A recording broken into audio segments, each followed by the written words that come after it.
What's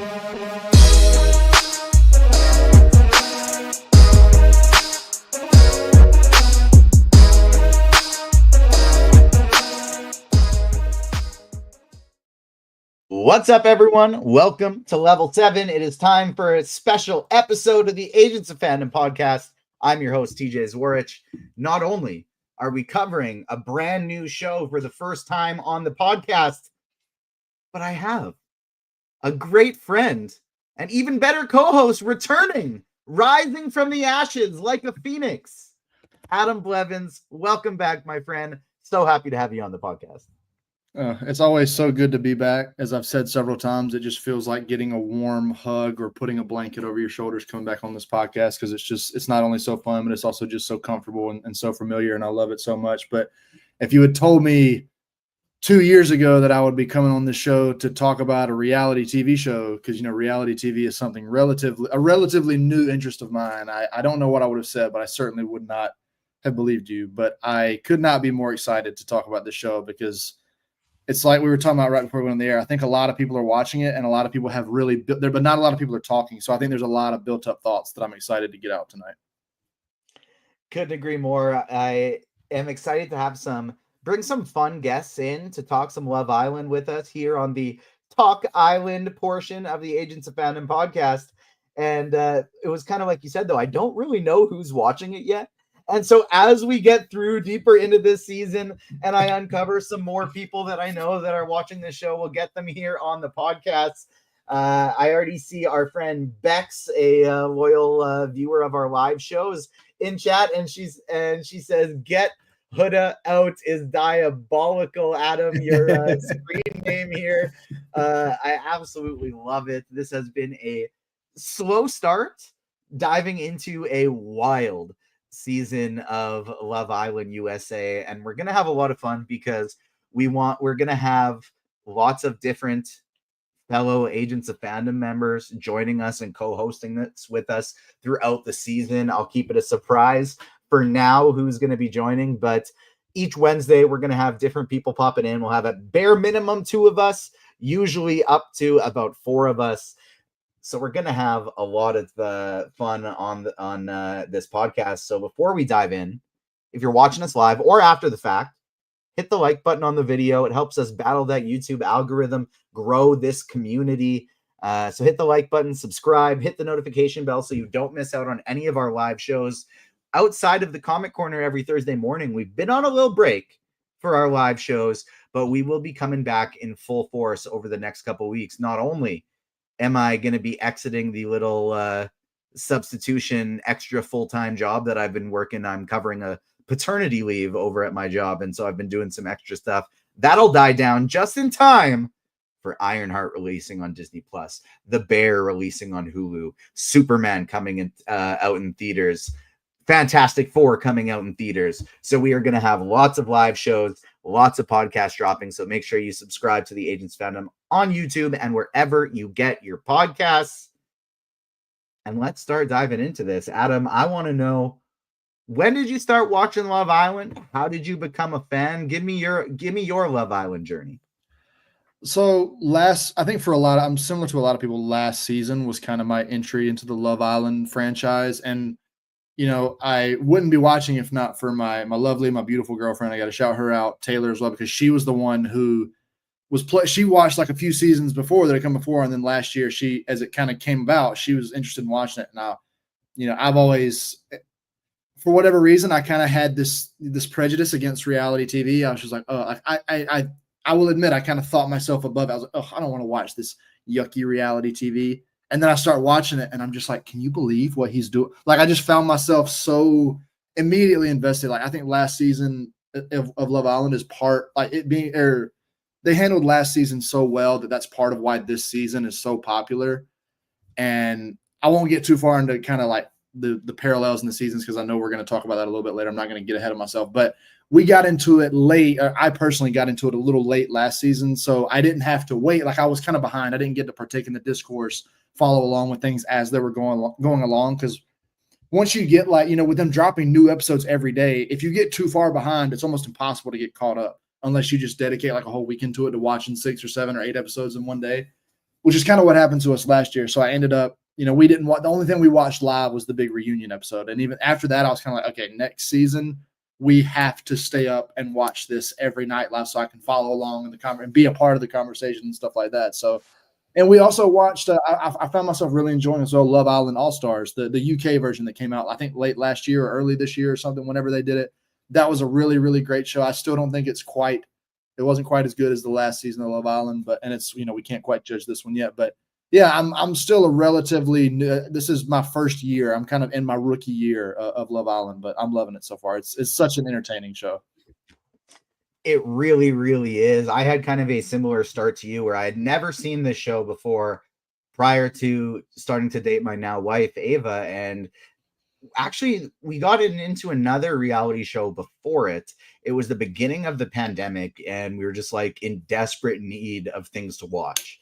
And Netflix came out with a show called The Circle, which was kind of a pandemic style reality TV show where it's a popularity contest, but the people don't ever get to meet each other, and they make profiles for within the game, and just have to interact with each other in social media style chat. And we had a lot of fun with it, and it actually stemmed to us building one of the early Agents of Fandom ventures was the Ticket to Reality podcast, which we weren't able to continue, but we got to meet so many great people where tons of the Circle winners have come on the show. We co-hosted it with Lee Swift, who was a finalist in season 2 of the Circle, and he's become a great friend. So we had a really good time with it. And after this, I watched the first season of the Circle, we kind of got this reality TV bug, and Love Island was the next one that we dove into. And we watched some Love Island UK, some Love Island Australia. I feel like there might have been like a France, and we watched something that was not totally in English for Love Island as well. The All-Stars, the games have just been going through absolutely all of it. And this season hasn't lived up to, I think, what the crazy fun of last season so far. But these last couple episodes have really stepped up the game. It's been absolutely nuts. And I had to do what you were saying, like, it is tough to catch up. So we dedicated the whole weekend, and then this past Tuesday, yesterday, at the time that we record this, to do our catch up. And so we watched like 7 or 8 episodes on Tuesday, 4 episodes last night, and then I finished the most recent episode this morning. So I am now all caught up and ready to rock. That's why we didn't have a show last week, but we are going to be now hopefully rolling every single Wednesday for Talk Island as we bring in our fellow agents and some guests from around the industry. Maybe we can get some reality TV folk, use some of those Ticket to Reality connections to bring them in to guest here as well. Before we start our breakdown of the episode, I do want to ask you quick, because I forgot to put it on the rundown, but I want to talk about it anyways. What you watching? You are covering so much TV and movies for not only Agents of Fandom, but Collider as well. So what do you, whether it's for work or enjoyment, what have you been watching outside of Love Island? That question is kind of paradoxical, because Love Island is like, I have very little time now. And before, this show, this will be the first time I haven't written about Love Island, and this will be my first time, critically talking about it, podcasting about it and stuff like that. So that has really been what I've been watching so much of. I have been on a little bit of a Tom Cruise kick. I went and watched, Mission Impossible, the final Mission Impossible movie a few weeks ago, and that just sent me down a rabbit hole. Like, I watched The Last Samurai, I watched Oblivion. There's a few other Tom Cruise movies that I'm blanking on right now that I've watched, but I've always been a huge Tom Cruise fan, and I had some kind of holes in my filmography of his that I've missed. So I just kind of been going through and watching some of those and having a great time. A lot of people I'm not going to push back on anybody, not a big fan of Cruise, that has their problems with him, but I just feel like he does such a great job of making movies just that people are going to love, like have a great time with. Maybe they may not win any Oscars or whatever. Like, you're probably not going to see The Final Reckoning win any Oscars, but damn, I had such a great time with that movie, as I do with all of it. So yeah, it's really just been Love Island and Tom Cruise is what I've been watching just for fun right now. I'm going to refrain from making my Mission Impossible to Fast and the Furious comparisons, because I know you hate Fast and the Furious and love Mission Impossible. I had to still bring up the idea of it just to bring a call back to our hosting together days when that would come up every other episode. Somehow we always found a way to talk about Fast and Furious and Secret Invasion. Those were the two of the things I hate the most in this world. We always found a way to circle things back to. Yeah, 100%. But alas, let's dive into something we love, which is Love Island. And what I've been watching, not a whole lot outside of Love Island, and now Legend of Korra I've recently restarted because I've been listening to the Braving the Elements podcast, which I love so much, hosted by Janet Varney, Korra, and Dante Bosco, Zuko. And it was a full rewatch of the Avatar The Last Airbender series with cast members, creators throughout seasons 1 through 3 of Avatar The Last Airbender that they recorded throughout the pandemic. And I just found this like 3-ish months ago, and I've made it through all the episodes. There was like upwards of, I think, like 200 episodes. I've just been hanging out with my daughter and listening to the podcast every morning. And I'm now to the present, and they just started their Legend of Korra watch a couple weeks ago. And so I'm like straight perfect timed, as I gotta grab my dog here because he's crying at my feet. Hello, Obi, say hello to the people. They've just made it to the Legend of Korra part now, and it's like live. They do shows every Tuesday, and so I've caught up. So I'm sad that I have nothing else to. I got to find something new to listen to in the mornings, but excited to be able to show up to the live shows, especially because make sure it happens. But Dante Bosco, the Zuko voice actor, phenomenal person. Last time I saw him at Calgary Expo, he promised me an interview at an upcoming time. I'm going to see him next. So fingers crossed we're actually able to make that work. But that's enough Avatar talk. People are here to have us talk about Love Island, not Avatar The Last Airbender. So let's get to it. I'm going to skip a little segment I had in here in the rundown of a special recap I was going to do, and I'm going to save that for next week because I didn't have time to prepare one today. But normal style recap, this was a really, really slow start. We have one couple in particular that pairs up right off the bat, and they're annoying, but they seem happy. And it's quite calm as everybody else moves slow, gets to know each other. What I will say that the group of this season is really, really good with compared to most Love Islands I've ever watched. They have fun in the challenges and they don't hold it against each other. When it's a game, they know it's a game. They go out there and have fun, and it's not like causing a bunch of issues, but it has led into a wild. There's not much to recap because they're from the early episodes, because it was literally just like, all right, couples gathering up, getting to know each other, whatever. Not much is going on. But we have one couple, which we'll expand on later, Huda and Jeremiah, who get gradually more annoying as the season progresses. And toxic. And get real, real toxic. And we just have explosions in these last 3 episodes of recouplings, of just gaslighting and lying and all kinds of craziness. Let's get to our conversation here. And I want to talk, before we get into the bad, I want to talk about the good. Who have been some of these Islanders who have stood out to you as your favorites? Let's start with the boys. I feel like we got a lot of, not meatheads in like the traditional big muscly sense, not as many muscly guys as there usually are on this show, but meatheads in the sense that we got a bunch of big, lovable or not so lovable dum-dums in this group. Who stood out to you as your favorite so far?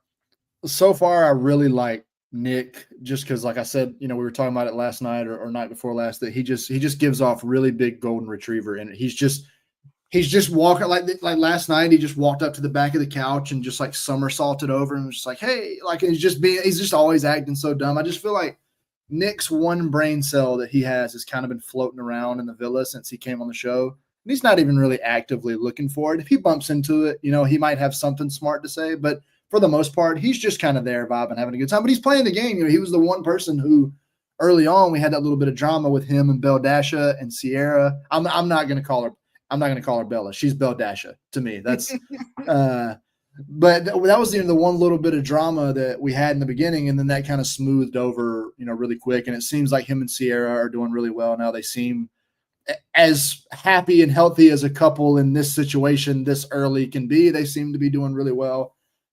weirdly enough, because I've got my Love Island app that I've been voting on stuff and doing everything. I've got the list of the other guys up here. I like newer edition, but I really like Pepe so far, just because I feel like there was a lot of crazy stuff that happened between Hannah and Charlie. Obviously, we saw Charlie go, and I felt like Pepe there was a chance for him. There was a path for him to go down where he could just lose his shit and act really crazy and weird. He gave Hannah her space. He kind of let her process all that. And he was like, I'm here. Like, I'm still going to be here. I still like you. Like, I know you got to deal with all that. And then now the two of them seem to be doing really well. I think Hannah kind of did Charlie a little bit dirty those last couple episodes. But I really like Pepe so far. He's a little, a little bland, a little boring. We don't know that much about him. We haven't seen, much from him. But he's made a good impression so far. And then on the Pepe note, I think he's just like played such a spectacular game so far. Yeah. So one thing I want to note is I want to touch on Bex's question in chat, and because I'm obviously in Canada where this is streaming on Crave. Where does it stream in the States? It's on Peacock. Peacock. So if you're watching Love Island in USA for Love Island USA, it is streaming on Peacock. If you're in Canada like me, it is on Crave. But one thing I really like about Pepe's game so far is obviously we have this Hannah and Charlie couple up. Pepe is a bombshell, and he does what bombshells are supposed to do. He comes in hot.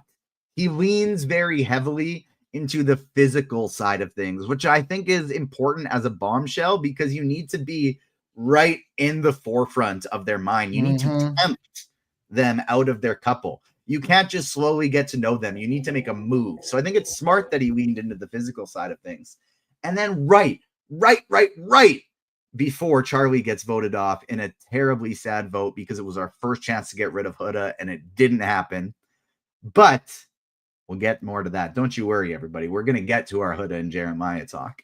But after Charlie and Hannah have this moment of like, you know what? It's more than the physical between us. We have this genuine connection. I want to get to know you more. I'm going to start being vulnerable. I'm going to start being vulnerable too.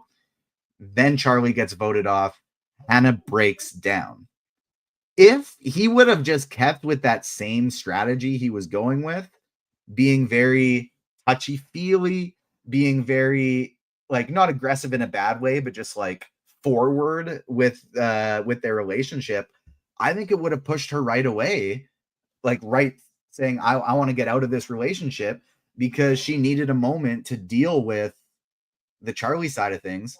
And he adapted and he swapped like a good partner immediately when he needed to. He was like, okay, honeymoon phase is done. You need space. I'll give you space. You need comfort and support. I'm here for that too. Whatever you need, I got you. Let me know and I'll move off to the side. And I thought he played it so well. Then as soon as she was ready to come back, he was back and ready. And, we kind of too, we see the other side of that, like you're talking about a little bit with Jalen and Olandria, because we've seen, they've been in this kind of weird love triangle with Jalen, Olandria, and Taylor. And so much of what's been going on lately is like Olandria is being pulled in these two directions, right? Where she's like talking to Taylor and she's like, you and I connect on more of a mental conversation level. And then Jalen and I connect on more of a physical level. I did think it was kind of funny when her and Taylor were talking and she was like, yeah, he tells me I'm really, I'm pretty and he's attracted to me and, he wants to kiss me and you just don't really do any of that stuff. And she didn't, and it sounded like such a slight, but in her own way, it wasn't, because she seems to be really interested in connecting, like the two of them connecting mentally before they take that. She was saying, this is what I want from you. This is what he's doing. I like it. I'd rather pick you, so you should do it too. Pretty much. Exactly. And it seemed like she even told Jalen a little bit before he left. And you could kind of feel it, especially that last episode, her kind of drifting away from Jalen and back more towards Taylor, even though they had a great date. They went on that date. They did the massages and stuff like that. But she kind of told him, she's like, I feel like you and I are moving. Yeah, I know what you're thinking. Olandria is just one of the most beautiful people I've ever seen in my life. Her and Shelley both are absolutely stunning. Like, I remember we were like one of the first episodes, we were making dinner and we paused it. And it was like the two of them walking together. And we were just like, we just kind of like Taylor and I just stared at the screen for like 10 seconds. We're like, wow, they're just gorgeous. But I feel like, just to like circling back a little bit to the Jalen and Olandria situation, she was kind of telling him like, I feel like you and I are moving really quick, like physically, and we haven't kind of formed that mental connection that I want to. And he kind of didn't really slow down. Like, and I like Jalen, like, and I get it. He was He there didn't trying to play pivot the like game. Pepe did. Yeah, he didn't pivot. He just kind of kept his foot on the gas, like where, as you said, Pepe took his foot off the gas, and and Jalen just didn't do that, which I think is part of why. Like, I really wasn't that surprised that she chose Taylor in the recoupling last night. So, but yeah, we've just seen so much, especially these last few episodes, and just I'll say because I guess I gave you asked me way back circling back. I'll give you my two, like I said, Nick and Pepe, but like looking at the girls. It's Olandria and Shelley. Like they're my favorite. I've grown to like Sierra a little more. I thought in the beginning she was kind of getting on my nerves a little bit, to be honest. But I'm looking back on it. I know she was in a tough spot with like the Beldasha situation. Things were really complicated there because she came in. It seemed like her and Nick clicked, and he wasn't. And like Beldasha, she was not interested in Nick. But then it was like once she saw somebody else had him, then she was like, well. No, I'm not going to let that happen. So now I'm going to just pull you away from your couple. And then Nick was kind of falling for it because Nick just kind of listens to he's such a groupie. Like Nick is not, like he'll kind of tell people like he's, been really clear with Jeremiah on a few occasions about like, I feel like Huda this is not like genuine and these other things. But when it comes to other stuff like that, like he's just kind of such a group. Like when a girl shows him attention, he just immediately flocks towards her. So he's one of those that like, no matter how strong him and Sierra's connection is, when Casa Amor comes along, like they're in trouble because he's gonna a little Rob-esque. He has a little bit of Rob in him. He does. He's like the Rob of this season for sure. But yeah, I'll definitely say for the ladies, Shelley and Olandria are by far my two favorites. But Sierra's not quite as far behind them as everybody else. So right now, my favorite couple for sure is Taylor and Olandria because I think Olandria is definitely my favorite of the girls and Taylor is definitely my favorite of the guys. I think I have Taylor it was Taylor, then Nick. I started out hating Austin. And then I was coming around a little bit because I did appreciate how when things like he's quite emotional when he gets pissed off quite easy, but I like that he never really seems to take it out on anyone. Other than the one time with breakfast where he knew that Ace was making Shelley breakfast and he made her breakfast first. I thought that was hilarious. Yeah. Other than that time, he was very much like, I'm going to get mad, but I'm going to take my time, sit with my thoughts, and then I'm going to handle it better. And I really appreciated that. But he's still just he's an idiot like Nick, but without the charm that Nick has. And this meditation stuff, he's like, I'm going to lead you through meditation. And I'm like, what are you what are you doing? Like some of that stuff I'm watching lead these. I've been watching a lot of Avatar. That's not how you meditate. And so, yeah, it's definitely Olandria and Taylor as my favorite ones who I don't know that they have what it takes to go all the way, though. I think if I were to pick my favorites to go all of the way, my first thought was Nick and Sierra, but I don't know if Nick and Sierra will survive Casa Amor. I think if they survive Casa Amor, they could definitely win, but I don't think Nick more likely to not survive, but I honestly think Sierra could falter as well. Yeah. And so I don't know if they survive. I do think Taylor and Olandria could survive Casa Amor because I don't think either of them would do anything outside of a challenge unless maybe Olandria if she found like a real genuine connection. Yeah. But I don't feel really confident about either of them being like winners. Are there any of these couples that for you it's not like, hey, I like them. It's I think they could win? Oh man, that's a good question. Before I answer that though, I got to give you I'm not a fan of Taylor. I like Taylor as a person. I think Taylor's a good dude for what it's worth. I'm not saying I don't think. I think Taylor's. When they do these competitions and the games and stuff, the challenges we'll get to later. And one of the questions is always which Islander is here for clout. I feel like it's because I know him and and Olandria are they're doing this. They're connected mentally. I was gonna Go say ahead. You maybe go not ahead. clout, but a good time. Yeah, that's A fair. That might be a better way vacation. to put it A because I think like vacation.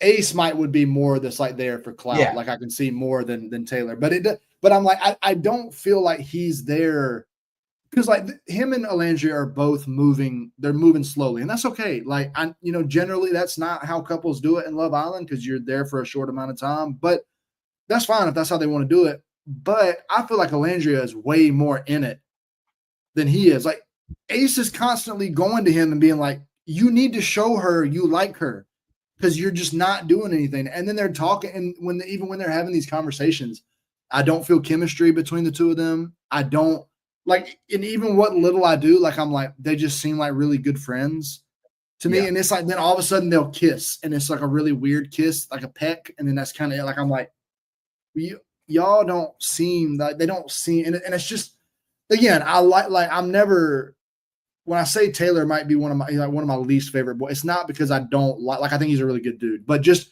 as somebody who's playing the game, like I'm like if Olandria meets somebody else, like he's just done. There's not another girl that's gonna be interested in him. I don't think, and I don't think he is gonna like be willing to take the time and invest in somebody He else. would have never worked as a bombshell. He had to be there as a day No, one, I'm gonna get to know you kind of guy because his absolutely. personality is really warm, and I like it's fun and kind.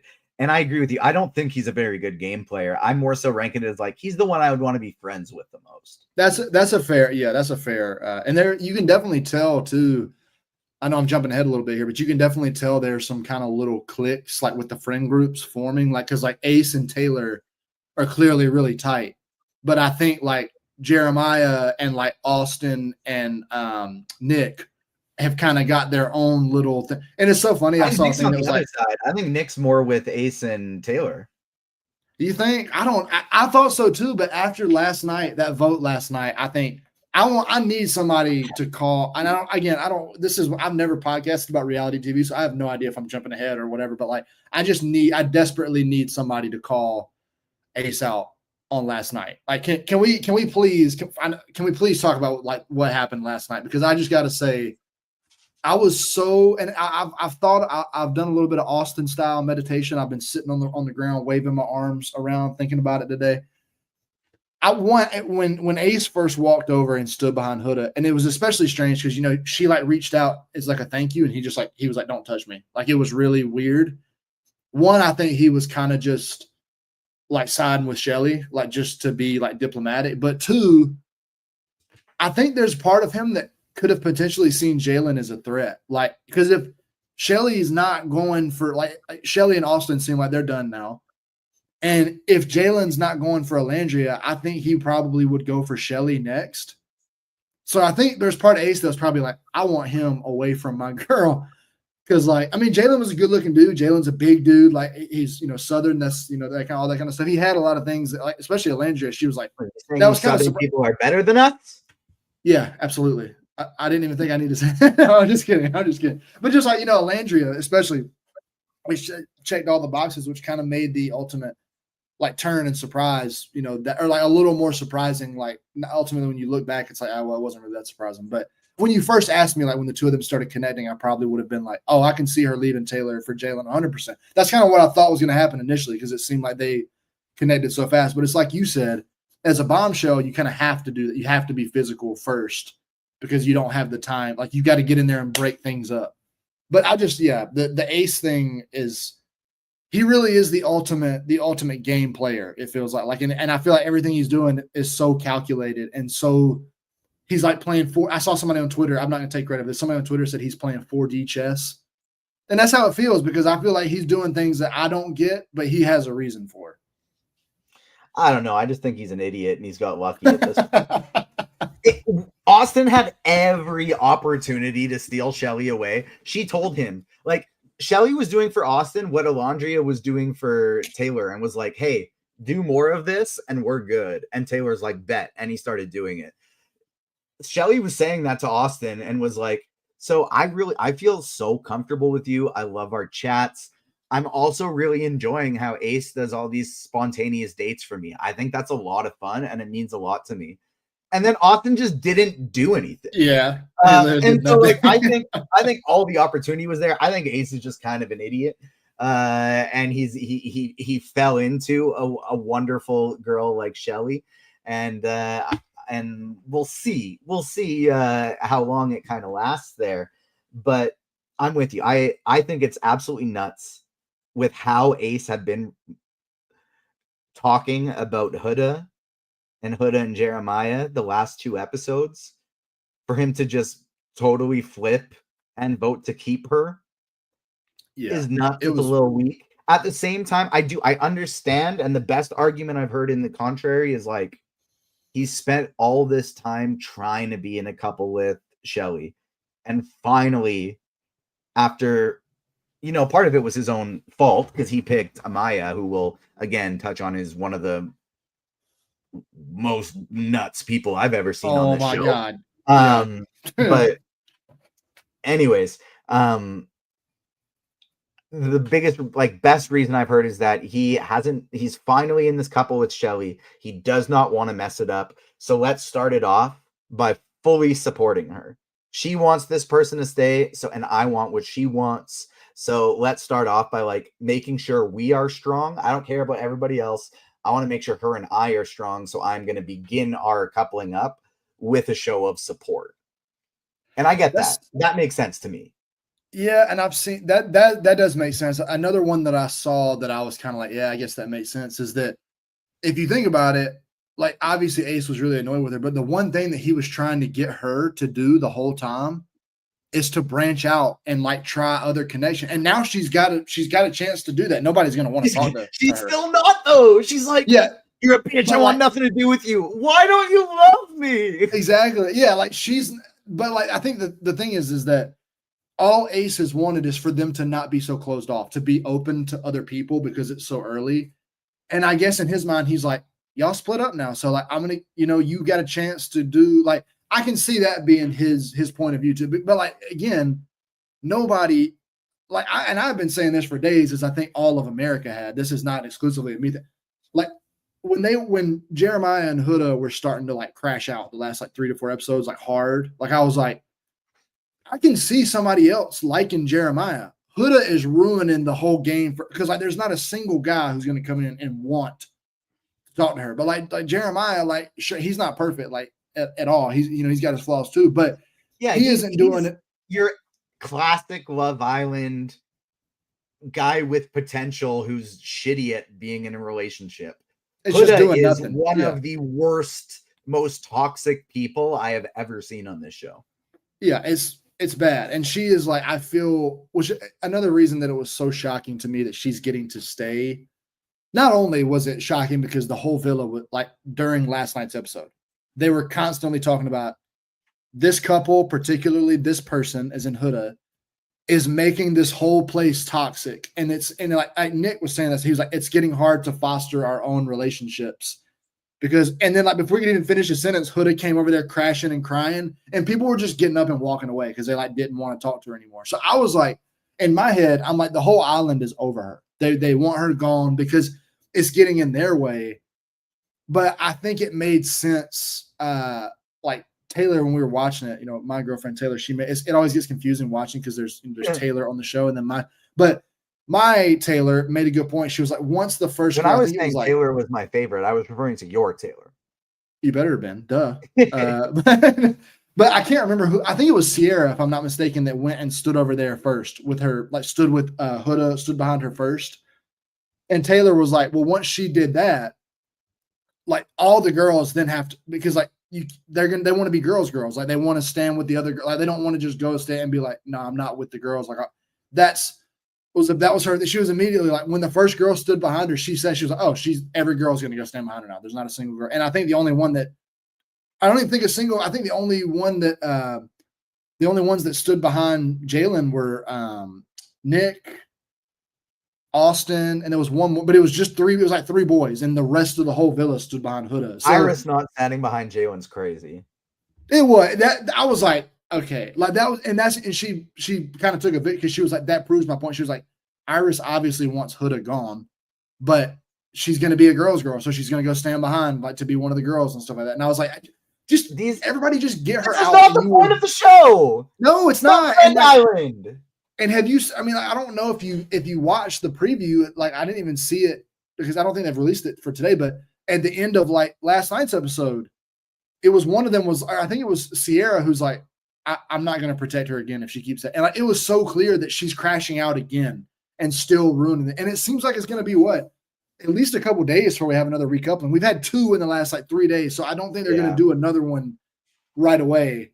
And I'm like, unless I don't know if we're it does genuinely seem like the producers want to get. It's weird because she's making for good, like engagement-worthy television. Yeah. But at the same time, it kind of seems like the producers are giving them every single possible chance to get rid of her.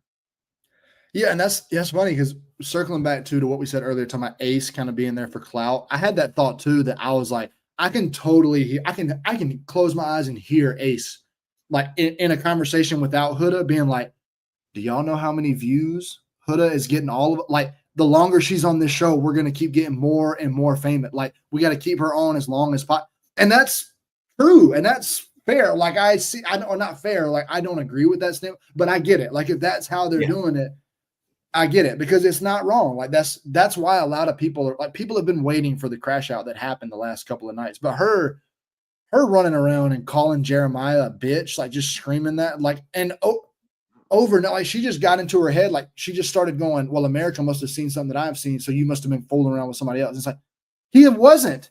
Iris went to talk to him, and he, like 2 days ago, and he was literally like, look, I appreciate you pulling me for a chat, but I'm not just going to jump ship on Huda like the first time we have a bad day. Like, I'm still for her. And like, if she could watch that and see that kind of stuff, like, she'd probably be like, oh, that okay. He told her that, and she was like, don't talk to other people about ever tell other people what's going on about us, especially a girl. And I was just sitting there like, that's so toxic. Like this guy, but he didn't tell her anything. Like, no. And there's so many times where I'm like, I know Jeremiah is not perfect, but I'm like, if you would I'm like listening to Huda, and I'm like, if you would just let this man talk and actually listen to him and like absorb the words he's saying. Because he is giving her, I was literally saying last night, I'm like, at a certain point, Jeremiah, you got to have some self-respect. This girl is just marching around, treating you like shit and calling you a bitch in front of everybody. And you're just like, no, I love you. I want to, and I'm like, stop. No, leave her ass. Like, respect yourself, because she is treating you like garbage, and she has been for 3 days. And I think he finally got to that point. I'll admit, I was stunned. I'd love to hear what you thought, because when, obviously they always do this. They, no surprise, they waited till last. They had Iris and Huda, and Jeremiah was last. I was like, he's just going to go stand in front of Huda's door. That's exactly what he's going to do. And then he walked over to Iris. I literally got up off the couch. I was like, oh shit. Like, I was not expecting that at all, because I thought he was still just going to be like, for Huda, at least for 1 or 2 more days. What did you think? Were you like as shocked as I was, or were you kind of expecting that? Like, were you think like, oh man, I think he's kind of turned. Like, how were you feeling when that happened? At that point, I don't really feel like I was in, which is rare for me, prediction theory mode. I was more in just like sports mode, like cheering for him to go to Iris. And so I wasn't like, ooh, which is he gonna do? I was like, Iris, please, Iris. Yeah, cheering so heavily when he actually went there that I don't think I actually had a thought of like, okay, this is what I think is gonna happen, because I was all just heart. No brain in that moment, just all heart. Like, please go to Iris. And so I was really happy when he finally did. It's still the way he like keeps crawling back, of just like the way he's like trying to talk to her again when they were like in the little gym area working out. It's like, dude, just cut the cord. Cut the cord and get out of there. This is an incredibly emotionally abusive relationship, and you just got to get away while you still can, because you do something small and minor. She says something absolutely terrible to you, and then she acts like it never happened. And we've all met people like this, but she does such an exaggerated version where they convince themselves of a truth that is not the reality, but they so badly don't want to be in the wrong. They want to be right so bad that they convince themselves that something has happened that did not happen, because it's easier for them to make up this alternative story and convince themselves it's true to take accountability for their own actions. And she just has these crazy explosions, says, you're a bitch, you are, my husband would never do this, you're not a man, you do all these terrible things to me that I would never do to you, and he's just got to get out of there while he can, because she is a mean person. Like, it's hard when she breaks down afterwards to not be like, I feel bad for you. You clearly need a lot of help. Like, we all need therapy. Therapy is something that if you can afford it, everybody should do. But she needs it more than most of us do, and like aggressively badly. And you want to kind of like feel bad and empathize. But when someone is just so consistently hurtful to other people, it's like, screw it. Screw you. Like, I hope you get help one day, but don't do it in front of me. Like, I want you out of here. Yeah, it really, like, the best analogy I can think of for their relationship is just like a burning rope that they're both hanging onto, and it's like hurting both of them. And like, is it scary to let go? Like, you might fall. Yeah, it's scary, but like both of them are actively hurting themselves, and she is like quite literally. I don't even know if this is a thing, but it's like a pathological. She has such a big victim complex too, like with the whole, it wasn't the pancake. Well, it was the date when Jeremiah and Iris went on the date. And he didn't pick it. He didn't pick it. The way she was like, he knows that's a beach date is my ideal date. Yeah, she was like, he knows that's my favorite, and it's like, and then everybody was like, Huda, he didn't pick he didn't pick to go on the date. 2, he didn't pick what the date was. And 3, they never got past, and it's the same, like, he told her this, like, she was like, what did y'all talk about? And he was like, very, very surface level, just like the most boring stuff. And she was like, oh, so y'all talked. And it's like, he was like, yes, we spent 4 hours together, so we had a conversation. Oh, so you like her more than me, so fuck me. And it's like, what? Why?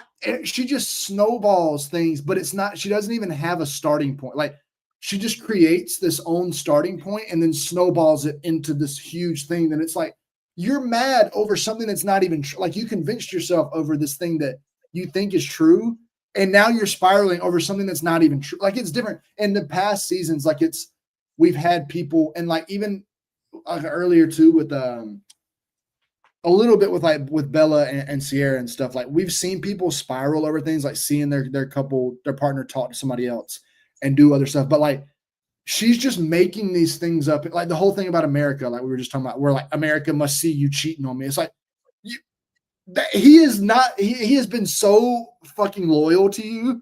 So now that she's convinced her, she's like, no, America hates you and they don't hate me. It's like, you were so wrong. We all don't like you and we want you off. Dude, it's ridiculous. And I'm just like, it's like you said, it's good TV, but at a certain point, what does the trade-off get to be where it's like, okay, we gotta like get TV for a little bit, but at a certain point you want to actually return to regularly scheduled programming, you know? We exactly. want to see Love Island and not just the Huda show. Yeah, and that's what it feels like right now. And I feel like that's what the villa, like the people in the villa right now feel like too. They're all talking about it, which is, I lost respect for a lot of them, you know, not that they care or need my respect, but I was like, they all bitched about her the whole episode. And then they all went and stood behind her. Like, it was kind of like, guys, like, y'all, it was like you said, the producers gave them every chance to get rid of her. I don't know. Like, I would have loved to kind of seen the little back room that the producers are in, if they were all like happy or if they were all like, fuck, we got to figure out how to keep doing the Huda thing for like 3 more days. Oh, because it really caught me off guard. Like, I was fully expecting her to be going home because like Jalen was playing the game the right way. Like he did, and I don't think he was getting under anybody's skin. Like, and I kind of feel like him and he's a little boring and blah, but definitely nothing bad. Well, that was what I was about to say. I feel like him and Pepe are both a little boring and blah, but like they've only been there for what, like a couple of days. Like we haven't had enough time to really see them interact with the guys, see them in challenges, get to know them and stuff like that. But That was another part of but that I'll just ask you right now, because I think that's kind of a good segue talking about the challenges. What have been some of your favorite challenges like so far on the show? Because I think we've only had like 3, maybe 4, but there's one for me that particularly has stood out. I did really like the most recent recoupling challenge. I thought the door thing was super cool. The way Agreed. one of the sides choose and the other can deny. I thought that was really cool. Knowing that like if you deny, that person's going to be immediately vulnerable. It makes made it a really cool two-way decision. And then I did just think like it was so funny. All of the challenges so far stand out to me as really well done, because as much as we've criticized various people, I really appreciate how all of them are willing to just go into the challenges and have fun. Because at the end of the day, why do we watch Love Island? It's to see hot people make out. And and so I appreciate that they just go for it and don't freak out at each other for it. And so that, in general, I've been enjoying them all. The door one stood out in terms of a recoupling type challenge. And then this most recent one where Olandria had to make out with everybody was just absolutely hilarious. Lucky everyone for getting the chance to make out with Olandria. Right. And one of the things that I remember about that one the most is like I hadn't really thought about it too, but it's such a good point what you bring up about like, I think this being the most understanding group about playing the challenge and not getting out and being like, oh, you were making out with him. It's like, well, it was a challenge. Like, what else do you want me to do? Like, can you imagine of course, Taylor and Aaron in these challenges? No. Oh, no. But like, do you remember in the fuck, Aaron? The door one? You remember they had Huda is so crazy. They had her in the bushes, like in the trees, trying to like look in the door. She's like, they're kissing. Like Jeremiah and Olandria are literally kissing right now. And then like she made this huge deal about it, and like even from then on, like I think that's kind of what started the snowball of their descent. Because she was like, I don't even care. She's the queen of being like, oh, I don't care. Like it didn't bother me, and then being mad for 2 days about it. Like, I am the most understanding person you'll ever meet. No. And then, the pancake thing too is so ridiculous. Like, because, who among us hasn't made a meal for our loved one that just came out shitty? If you cook long enough, it's going to happen. Like, and the fact that happened, and then instead of her just like jokingly being like, I feel like most other couples in the villa would like, if that happened to like Sierra and Nick, Sierra would probably just tease him about like undercooking a pancake. Like, and then that would be the end of it. And then Huda is screaming at him because Taylor made her a pancake. Come to find out, she asked him, hey, can you make me a pancake? He's like, sure, I guess. Like, he doesn't even know. Like, Taylor's literally just doing what he's asked. Like, somebody asked him to make him a pancake. He's like, sure. But I saw, like, it's just, oh my God. Like, and then she brought it up. I don't know if you remember, she brought it up last night. Like, again, like, he's like, why are we still on the pancake thing? Why do you keep bringing that up? And she's like, I'm not bringing it up. It's like, that's what do you mean? That's what I literally was like, I was like, you just brought it up. Don't say it. And she just doesn't let him get a word in. It makes it hard to watch, because I'm like, it's different when a couple is arguing and I feel like they just can't get on the same page. But like, he like tries to open the book and she just slams it shut. Like, they can't even get on the same page because his book is closed and locked away, and he's like not even allowed to have an opinion on anything. And it's wild to watch. And I just don't know what, because like, I mean, we've seen this show long enough to not, like, we've seen enough, just even for me, just between the last couple seasons, the bombshells and people coming in are watching the show. Like, the people who are going to be coming in have watched. There's not a single person that's going to come in there that's going to be like, I'll fix Huda. I'll fix Huda. There's nobody that's going to, but like, I feel like there are girls who will come in and be like, look, Jeremiah was in a bad situation, and I feel like with the right girl, like, that's kind of what's going on with Iris. Like, she's like, and I feel bad for Iris, especially with this whole thing, because she's not done anything wrong. And she's had Huda screaming at her and calling her a bitch too. Like, when she first walked in with the challenge, when they were doing the lace thing and they were hanging up like on the X's, and like Iris is kissing Jeremiah because she's gonna kiss all the boys, and Huda like wraps her neck around like a fucking one of those birds that can turn their neck. It's like it reminded me of the you talking about Avatar. What's the owl's name in the library? What's Wang his Shi Tong. Wang Shitong. You know how like Wang Shitong could twist his neck? That's what Huda looked like when she wrapped her neck around that thing. It was like, bitch, if you don't get off it. Like, because it's like, was that I totally forgot about this, that I wanted to talk about it. It's hilarious that we've made so many Avatar The Last Airbender references, because was that Sierra and Nick talking about Avatar The Last Airbender in like episode 4 or 5 or something? oh, that was, I think it might have even been like two, like one. It was like, because they Right were at the the first beginning. bomb. Yeah, it was very, Yeah, it was right and when Sierra got introduced. Yeah, and it because they were in the hideaway together. They were in that hot tub and they were talking about it. And it was so obvious that Nick had not seen the show. Because like she said, He had heard of it and knew what it was, but she was like a fan. Exactly. And she said something about like, she was like, I can see us being like I'm Katara and you're Aang. And he was like, which one is Aang? And I was like, if you watch The Last Airbender, like you don't go, which one is Aang? Like obviously it was, I remember being like, okay, so you don't watch the show. You've never seen the show like at all. You were just saying, oh yes, agreeing with everything the pretty girl says. And that's if there's anybody that's going to do that, it's Nick, because he's literally just so agreeable with stuff like that. Like he's just going to be like, yeah, like absolutely. And I got to give him props too, because with the, I know he didn't win with the last day of Bella and Sierra, because I think it's pretty much been smooth sailing for Nick and Sierra since Bella left for the most part. Yeah.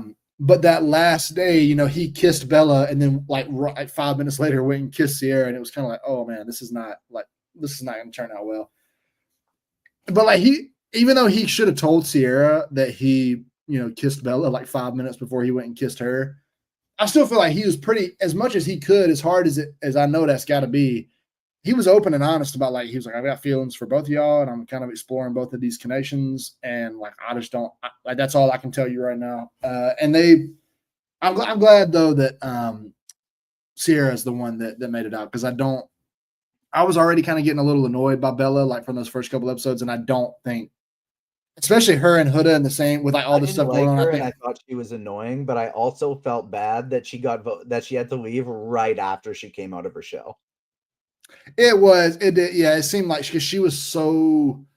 I kind of forgot now that she didn't even like, she wouldn't kiss anybody or kind of doing that, which was a little bit of a surprise. But like everybody's got their own preferences and whatever. That's fine. But it's also kind of like, you're gonna go on Love Island, but you don't want to kiss people. That's kind of the whole point of the show. Like that's what everybody does. Yeah.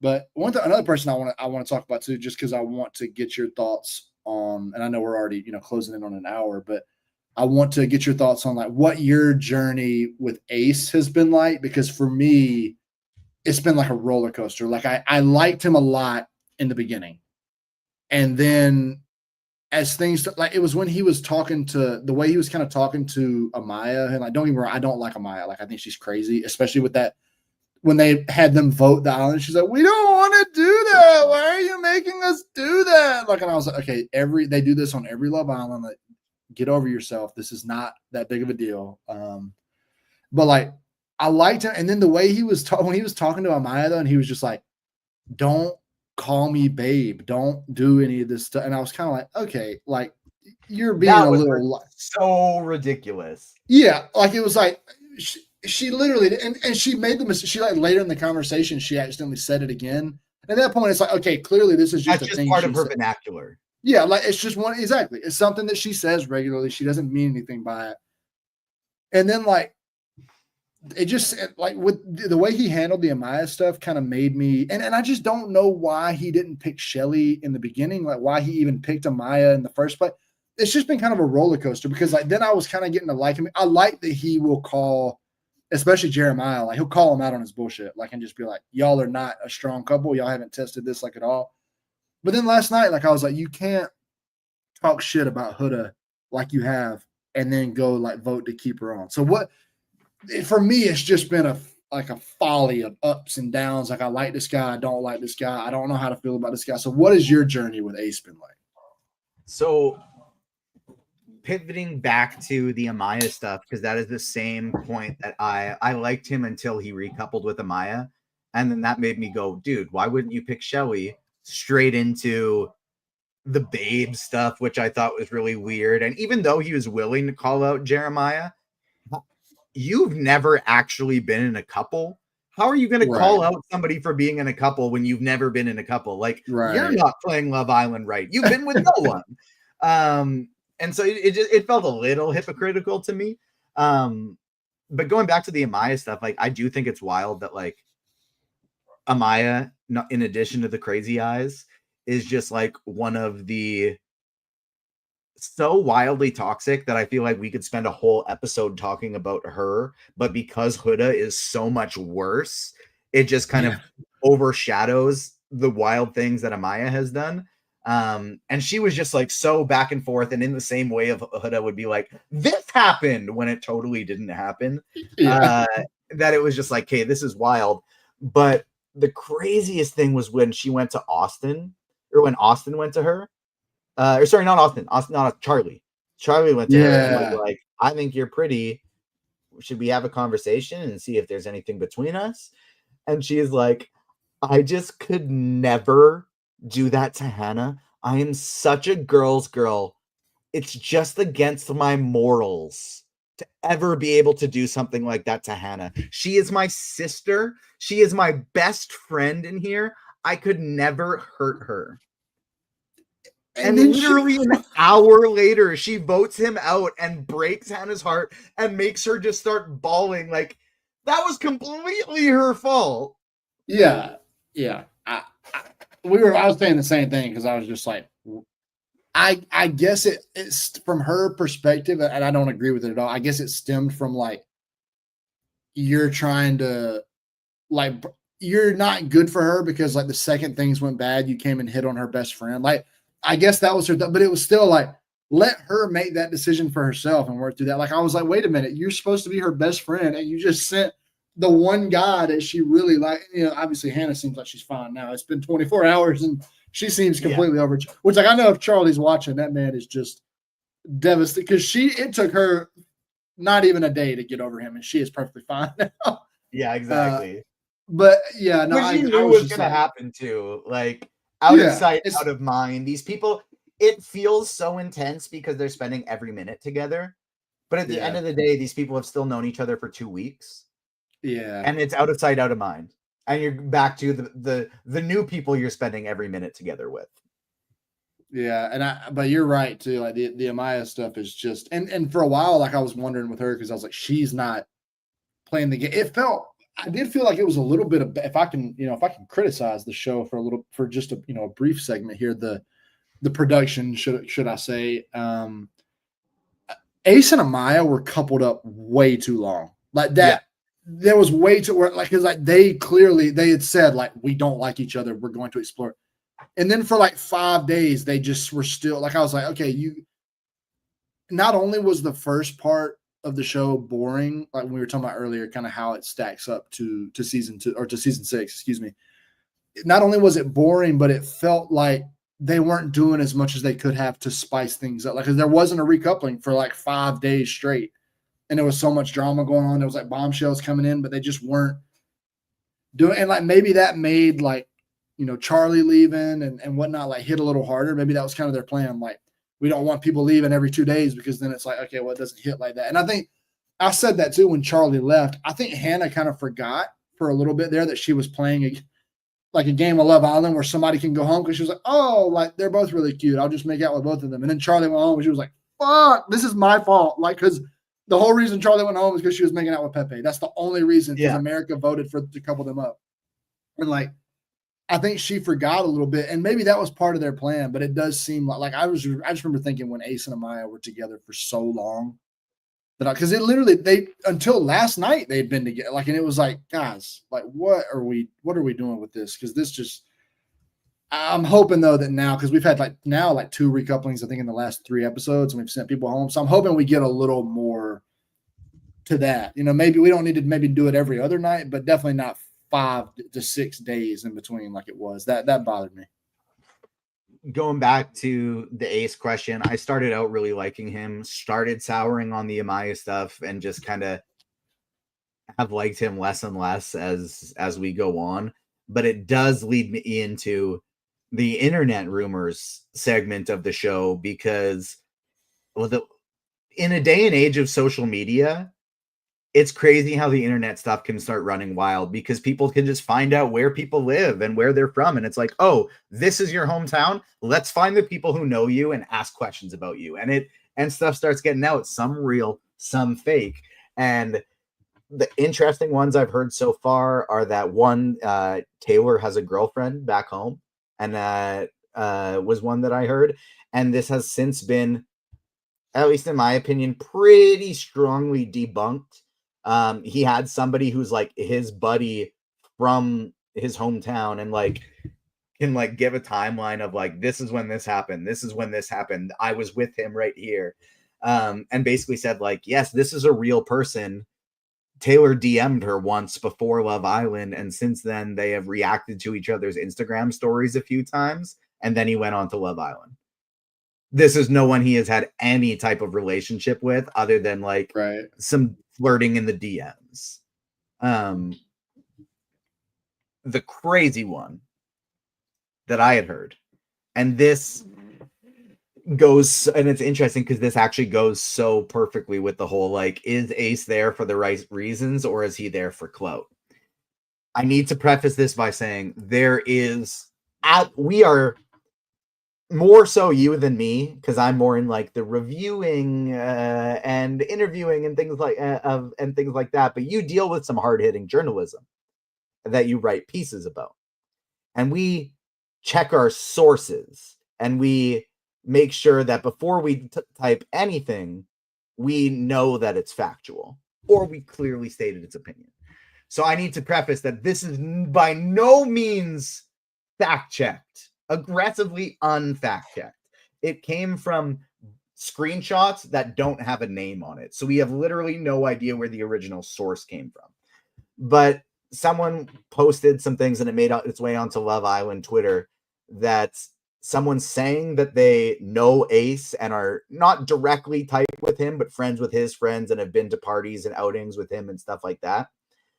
I've been saying that he is trying to be an up and coming rapper.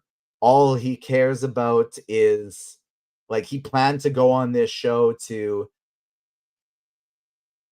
be a villain and to cause drama and to just like make a name for himself to boost his popularity. But in addition to that, he and Shelley, according to this person, have been dating for about 3 months. And they came onto this show together with the plan, hey, if we both get on, we'll go. Let's both apply. If we both get on, we'll go. Let's start apart, make a name for ourselves, come together and win this thing at the end. Either we get a vacation and some publicity, or maybe we can get 100K. Now, again, this came from a literal screenshot of an Instagram story that you can't even see the person's Instagram name on it because it was cut out. So it is more than likely 100% fake.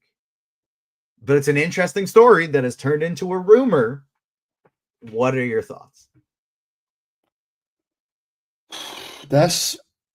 Oh man, I don't know what I was expecting you to say, but it was not that. So you did a good job catching me off guard. But I mean,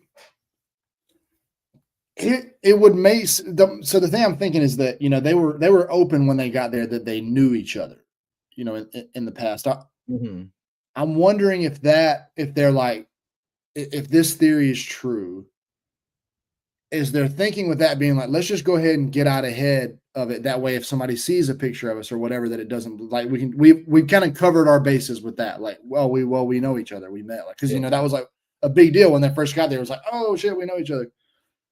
And they do have a lot of chemistry, like very effortless chemistry. Like when they're talking, they just seem really cute together. Like they just seem like they really like each other and stuff.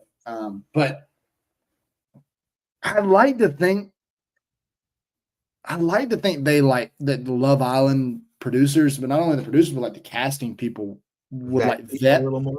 things a little more than to let that happen, because that would be like a crazy like that. I mean, that would like be a legitimate scandal. Like if that actually if that came out that was real and that's what was going on, that would be like an actual an actual scandal, I think, because especially if they're just doing it to get a vacation and to win money, like that's goes against the rules of the competition and and stuff like that. But I mean, I won't say that I'm not like, oh, that's ridiculous. It's not possible. I mean, I can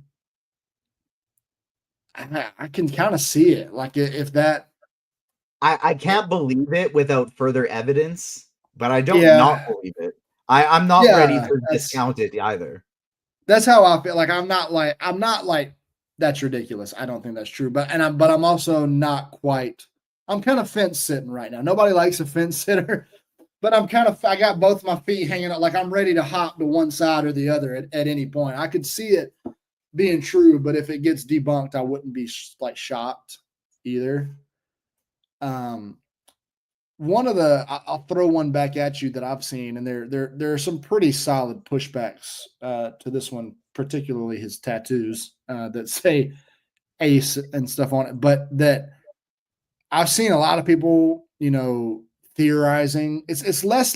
I was about to say it's less a theory but I guess it is a theory that Ace is like uh kind of a show plant or that he's being fed like some outside information, because like there are several times where he's been like spot on about like somebody will say something about America, like what is America? Because they're constantly trying to figure out, well, what is America? Yeah. And he'll be like, America doesn't do this. It's like this and this, and it's like, yeah, that's exactly what we all. I'm like, it's kind of like, how do you know that? Like, he's been doing that a lot with like Huda and Jeremiah, and it's like, because it was when he was talking to Jeremiah a couple of nights ago, he said something about like, I don't know what America, and he was like, America thinks she's crazy and they want her gone. It was like, yeah, we do. It's like, wait, but how? Nobody else has said that or thinking that. So it's like, wait a minute. So I don't. That one's definitely a little more crazy, and like the people that I've seen debunk that are just like, I don't think somebody that has a giant Ace tattoo on his back was like involved with the show before. That's fair, but I think he could have been, even if he was like a regular contestant that they brought in like before and were like, hey, we're going to do things a little differently this year because we think it'll boost ratings. Like, they've all got these phones. They're going to be like hidden in a folder on your phone. Like it may say messages, but it's actually like Twitter, and you can use it for like 5 minutes a day and go see what people are thinking, or like whatever, like just something like that. Like that wouldn't necessarily, maybe not necessarily as extreme as he's a producer plant, but that he in some way has access to some outside information just about stuff. I can see that because he has been very on point with kind of what America is thinking about stuff on several occasions. I can see it. I can see there's something off with him. Something, I don't There's know what it definitely is. something off. Yeah. I don't know what it is, but there's something off. Before we wind down and get out of here, do you have any other like favorite or funny moments that came up throughout the show, or rants of things that you're upset about that you want to touch on before we get out of here? I feel like I did have like a bunch of funny moments that I wanted to bring up, but I've just had such a crazy week and I was binging through it so quick I didn't get a chance to like mark all of them down. Uh, but that's not that big of a deal considering we had to spend about 40 minutes talking about Hood and Jeremiah anyway. No, that's fair. No, I mean, honestly, I kind of feel the same. I'm sure I can remember specifically times where I've laughed very hard, but I'm struggling to think about what exactly I was. But I don't. That doesn't surprise me as much with this show because we've consumed so. This is already like, if you think about how much of this show we've watched, we basically watched like a full season of like something like a 10 episode like HBO TV season in like a week. So, and this is I do think this can be a little more hard to follow than some stuff. Maybe not necessarily like a prestige HBO show, but this can be a little difficult to follow with the people going home and like the order of things, especially that happen. Like, because I could not name to you every challenge that they've done and then the order that they've done them in. Like, there's no way I could do that. But no, I mean, I will say I think the thing I enjoy the most is like when whether it's like when they first go out for breakfast or when they first kind of come out for the night, like after they've gotten ready and the whole group of them is together. I enjoy watching the whole, and then, ultimately everybody kind of splits off into their little, like they get pulled for chats and they split into their kind of little groups and whatnot. But I do enjoy when the whole group is together. It does seem like, I mean, there's obviously a little bit of drama, but it just seems like they all get along really well for the most part, because there's not as much tension anymore. Like nobody's really kind of trying to step on anybody's toes, steal anybody's girl, anybody's man, anything like that. So they're all just seem to be good friends. And I'm kind of just like, I like when they're during the day too, when they're just out at the pool and we just get to see kind of the whole villa. Cause I'm always just kind of like, I would just love to vacation there for like a week. It just looks like such a fun, nice place to be. So just I just like the hanging out. And I'm like that with other shows, like regular shows too. I like the in-between stuff, the filler that everybody likes to say. I just like seeing people just hang out and catch up and kind of get to know more of the characters that I'm investing in. Because ultimately, at the end of the day, this is a TV show, and we're investing into these people as characters and people in our lives. So, but overall, I think I'll just kind of recycle what you said at the beginning. This is a good season so far, but it has not, still time to change, but it's definitely not lived up to what last season was so far. And I think one of the reasons for me is there's not that many people on this season yet that I actually really want to cheer for. I like having like a few different couples that I can like get behind and actively root for. And right now it's like there's a few. I like Taylor individually. I like Olandria individually. I don't know how much I like them as a couple. Nick and Sierra are fun, but also kind of boring as a couple. Fun individually, but boring as a couple.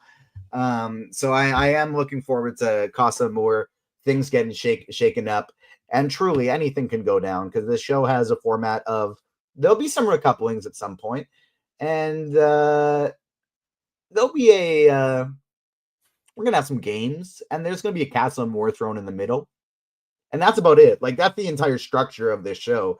Other than that, like anything can get thrown in at any point. And we'll be back breaking it down next Wednesday and every Wednesday. You can find Talk Island here on the Agents of Fandom podcast. Myself, Adam, some of our fellow agents that will be revealed as they come up on the show. Plus, we're going to have some really great guests as well.